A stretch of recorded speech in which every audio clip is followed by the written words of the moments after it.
Pani Štefania Petráková z Trenčína píše, čučoriecky minulý rok už nerodili. Máme 3 kríky kanadských čučoriedok už 3. rok.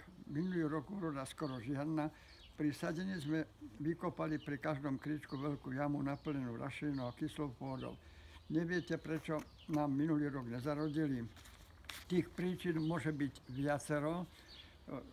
Obdivujem vás, že vám už rodia prvé 3 roky. Obyčajne sa čučorieska začne rodiť v 2., 3. roku.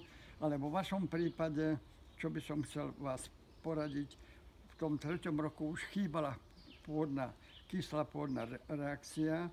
Bolo by dobre, keby ste troška, keď budete teraz na jar to okopávať, keby ste pridali troška dookola kremičitého piesku.